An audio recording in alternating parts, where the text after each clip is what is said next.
산불은 소나무가 울창한 지역에서 빠르게 확산되며 피해를 키웠습니다. 산불 피해지에 불에 강한 나무를 심는 방안이 추진됩니다. 강릉 지역 동계올림픽 특구가 확대될 것으로 보입니다. 하지만 실제 개발까지 이어지려면 해결 과제들이 많습니다. 태광 지역 광역개발 정책을 전담하는 태광 지역 경제개발센터 설립을 위한 폐특법 개정이 국회의 파행 운영으로 늦어지고 있습니다. 올해 도내천 모내기가 양양 지역에서 실시됐습니다. 도내 모내기는 다음 달 10일부터 25일 사이에 본격적으로 이루어질 예정입니다. 시청자 여러분 안녕하십니까? 뉴스데스크 강원입니다. 동해안 산불은 소나무 같은 침엽수가 많은 곳일수록 확산 속도가 빠르고 피해도 컸습니다. 강원도가 산불 피해 지역에 불에 강한 나무를 심는 방안을 추진하고 있습니다. 배연환 기자가 보도합니다. 울창했던 소나무 숲이 흔적도 없이 모두 타버렸습니다. 건조한 날씨와 강풍의 영향도 있었지만 불에 타기 쉬운 솔잎과 솔방울이 불쏘시개 역할을 하며 확산 속도도 빨라졌습니다. 소나무가 많은 지역에서 산불 피해가 더 심했습니다. 소나무에 불이 붙고 바람이 부르니까 불이 확 올라가가지고 그게 한 2km, 3km가 막 날아가는 거야. 그러니까 불이 막 번진단 말이죠.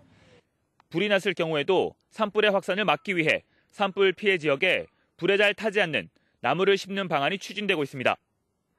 소나무 등 침엽수림에 비해 상대적으로 불에 잘 타지 않는 굴참나무와 자작나무, 황벽나무 등이 내화수로 꼽힙니다.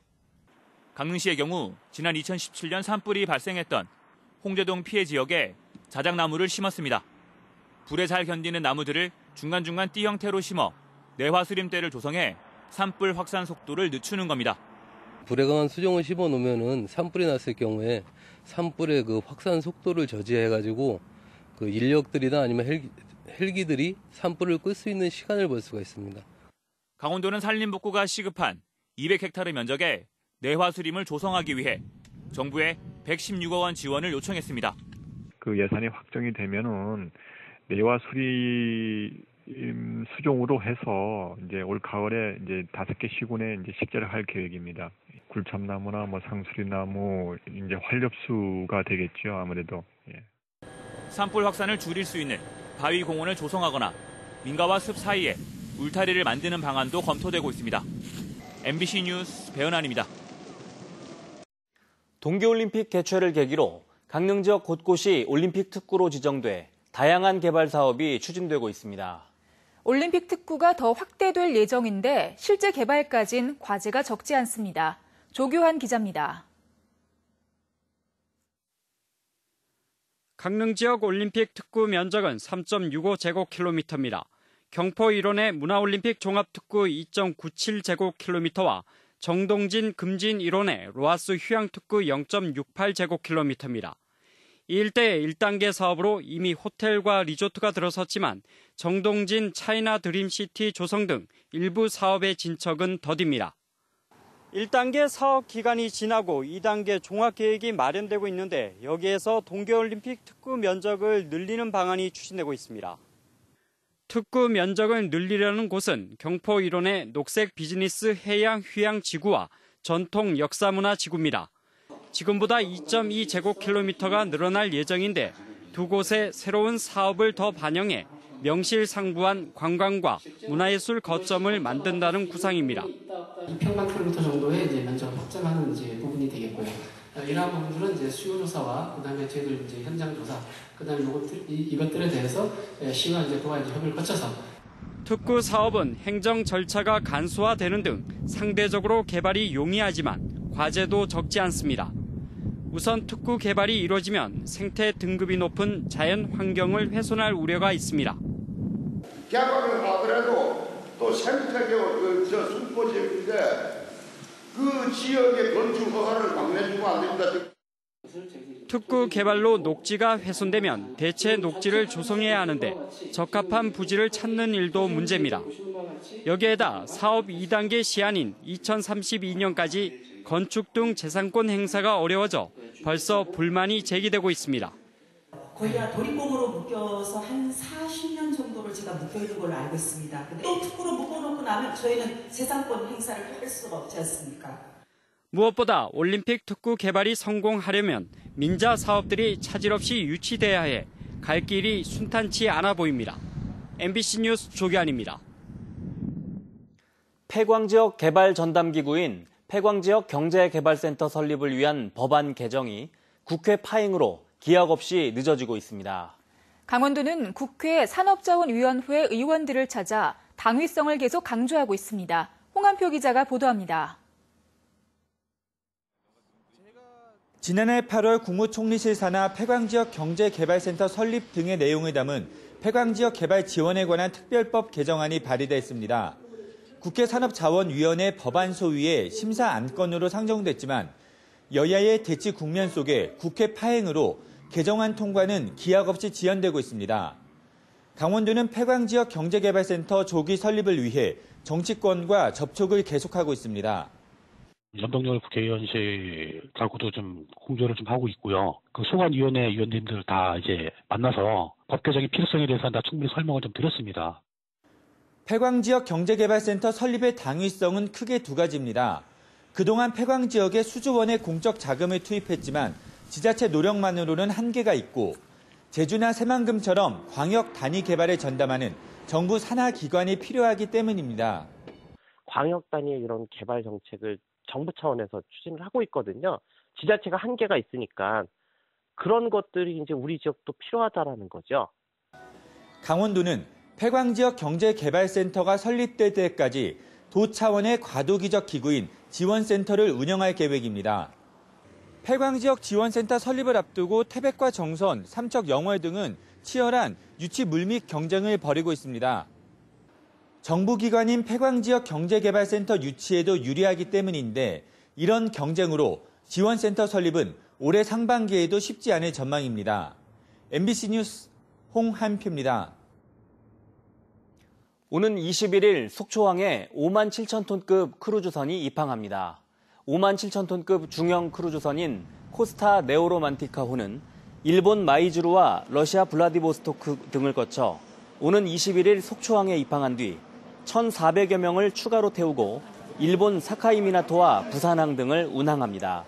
올해 속초항에는 크루즈선이 모두 7차례 입항할 예정입니다. 대한석탄공사 산하 노동조합이 오는 21일부터 장성광업소에서 갱내 농성 투쟁에 나섭니다. 태백 장성과 삼척 도계, 전남 화순 등 대한석탄공사 3개 노동조합 1,500여 명은 지난달 27일 발생한 장성광업소 가스연소 사고와 관련해 정부의 안전인력 확충과 작업 환경 개선 등을 요구하고 있습니다. 석공노동조합은 요구사항이 반영되지 않으면 지난 1999년에 이어 두 번째로 갱내 투쟁에 나서겠다고 밝혔습니다. 현직 강릉시 의원이 사들인 임야까지 이어지는 진입로를 강릉시가 포장해줘 특혜 의혹이 일고 있습니다. 강릉시와 해당 시의원은 이 같은 의혹을 부인하고 있습니다. 이용철 기자가 취재했습니다. 깊은 계곡을 따라 폭 3m의 콘크리트 도로 150여 미터가 이어집니다. 지난 2017년 5월 강릉시가 1,900만 원을 들여 비포장 도로를 포장했습니다. 6개월 후에는 추경 예산 7,300만 원을 투입해 아래쪽 도로 1km가량을 아수콘으로 더 씌웠습니다. 그런데 이 도로의 끝에는 현직 강릉시 의원 부부의 임야가 있습니다. 임야를 사들인 지 불과 7개월 만에 진입로가 포장됐고 강릉시에 건축 신고를 내고 가건물까지 지었습니다. 인근에 30년 전부터 종교시설이 있었지만 비포장 도로였다가 갑자기 정비되면서 특혜 의혹이 불거지고 있습니다. 강릉시는 계곡을 이용한 농산촌 개발 사업에 필요해 도로를 정비했다는 입장입니다. 시급하게 해달라고 해서 제가 직접 현장을 확인해서 계곡으로 올라가는 입구가 상당히 노면이 불균일했기 때문에 그래서 결정해서 해당 의원은 아수콘 포장은 전혀 알지 못했고 콘크리트 포장은 오히려 자신의 땅을 제공하는 피해를 받지만 공인으로서 어쩔 수 없이 승낙했다며 인터뷰 요청에는 응하지 않았습니다. 시민단체들은 철저한 진상규명을 요구했습니다. 정황상 보면은 시의원의 압력이 있다라고 볼 수밖에 없거든요. 이런 의혹을 해소하기 위해서는 이번 건에 대해서 철저하게 조사와 수사가 이루어져서 이것에 대한 해명이 반드시 있어야 된다고 봅니다. 해당 의원이 건축을 신고하니면은 당초 자연환경 보호를 위한 보전관리지역에서 개발이 상대적으로 용이한 계획관리지역으로 변경돼 의혹을 더 키우고 있습니다. MBC 뉴스 이용철입니다. 올해 도내 첫 모내기가 오늘 양양에서 진행됐습니다. 올해 이른 추석에 햅쌀을 공급하기 위해 온실에서 기른 모를 예년보다 앞당겨 심었습니다. 황병춘 기자입니다. 찰랑찰랑 물을 댄 논으로 이양기가 지나갑니다. 초록빛의 어린 모들이 가지런히 심겨지고 비료가 자동 살포됩니다. 한 달 전 벽실을 파종하고 25일 동안 온실에서 정성껏 모를 키웠습니다. 올해 도내 첫 모내기가 양양군 현남면 인구리에서 시작됐습니다. 오늘 심은벼는 극조생종인 진옥 품종으로 추석 이전에는 수확이 가능할 것으로 전망됩니다. 그맘때 가면 해고기, 햅쌀이 없어요. 전국적으로 이제 추석 명절을 쓰려면 햅쌀이 없잖아요. 그럼 이제 고가의 금액을 받고자 이 사업을 하는 거죠.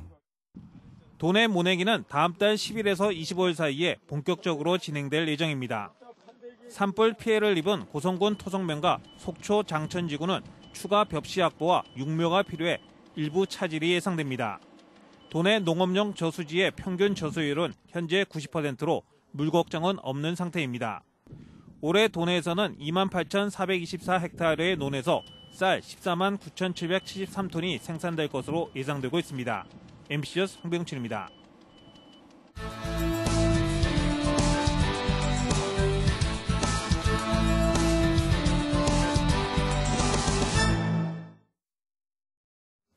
건조경보가 계속 내려져 있는 동해안과 산지, 태백에 내일까지 강풍도 불 것으로 보여 산불 등 화재 예방에 각별한 주의가 필요합니다.